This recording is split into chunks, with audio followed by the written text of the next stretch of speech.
Hi, this is Deborah Anderson, the Black Woman Animator, coming back to you with another video. This video is going to be about my personal icons. So there are various people who inspire me throughout my life and my artwork and just how I approach my career and what I want to do in life. And I just wanted to go over a few of those people. One of my personal icons is Walt Disney. And this primarily came about after I watched the documentary Walt, the Man Behind the Myth.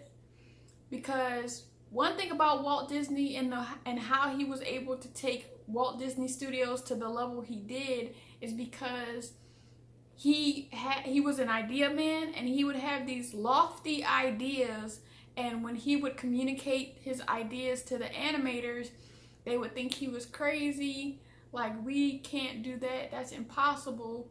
But also because of his demeanor, they wouldn't question him. So they would just spend the time trying to figure out how to do what he asked. And that's how you get to the level of animation that Walt Disney Studios did during his time as the leader, is because he expected a lot from people.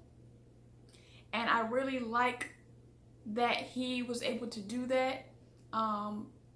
It might have come in a way where people were afraid of him, but he had these lofty ideas, and that's how I am. I have these lofty ideas that are kind of hard to communicate to others, to get them to understand how it will work, but he was able to communicate those ideas to the people, and those people were able to rise above what they thought they could do and create these awesome animated pictures. Another awesome thing that Walt Disney did was he prepared you for your job. So not only was he giving you these lofty goals, he was providing training. So the Walt Disney Studios would have classes where they learned about how to draw animals, how to draw humans properly. So it wasn't like leaders who expect a lot from you but don't give you the resources. He also provided the resources that the animators needed to create the Jungle Book and to create Cinderella and to create Snow White and all that type of stuff. So for me personally, I'm still working on being able to communicate my lofty ideas to people, but currently I just have to be in a position of power to execute my lofty ideas, and that's why I ran for president of my local Urban League Young Professionals chapter, because I would always have these grandiose ideas that I know would work if we put in the manpower and execution to do it, but I've had a lot of ideas shunned. So in order to prove that my ideas work, I had to be in a leadership position, which is outside of my comfort zone, because I'm more of a behind the scenes type person where I'll get the work done all day. I'm more of that's typically what a vice president does. So I'll get the work done all day, be behind the scenes, not have to be in front of the camera, so to speak. But in order to get the things done that I had ideas about, I had to become president so I could create the vision, and then it worked. I created a lot of awesome programming and ideas as president thus far. Another one of my personal icons is Fred Rogers. I recently watched the documentary Won't You Be My Neighbor, which I highly suggest. It's an awesome documentary, and it goes over the awesome person who was Mr. Rogers. And some similarities that we share is our care for children.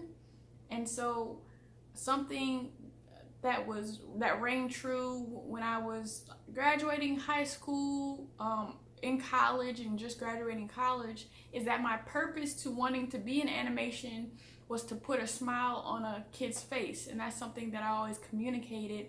And so back then it was mostly from wanting to work for a Disney or Pixar, wanting to make a movie that children enjoyed, and then they would be in the movie theater and be smiling and laughing at the movie.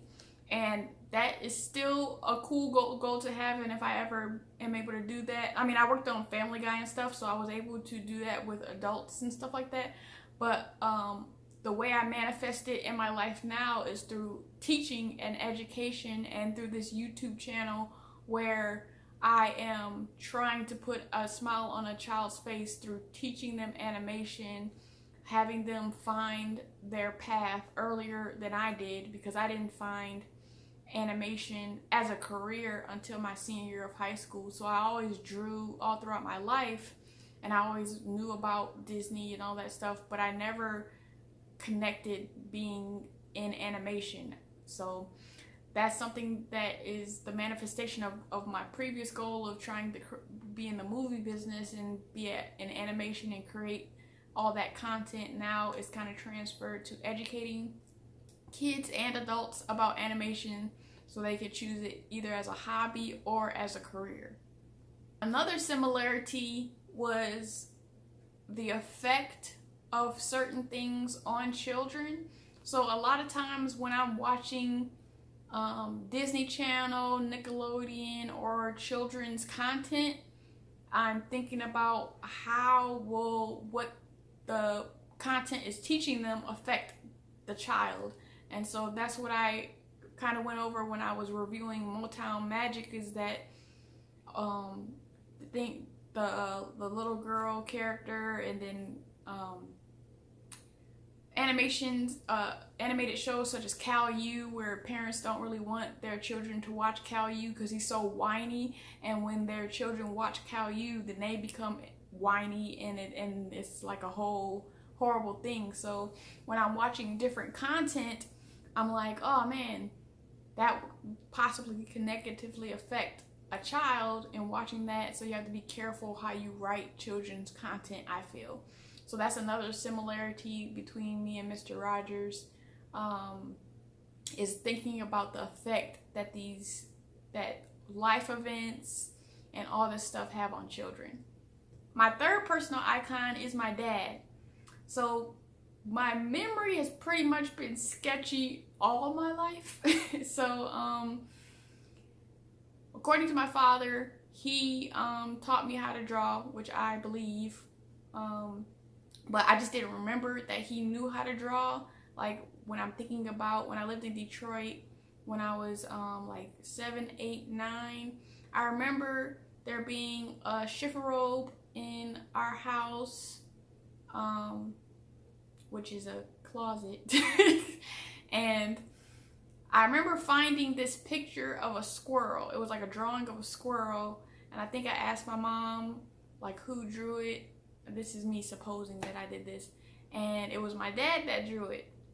And so through the years I've talked to my dad, and he's right-handed and I'm left-handed, so he taught himself how to write and draw left-handed so that he could teach me how to write, or well, not write, because I think I learned that from my mom, but how to draw left-handed.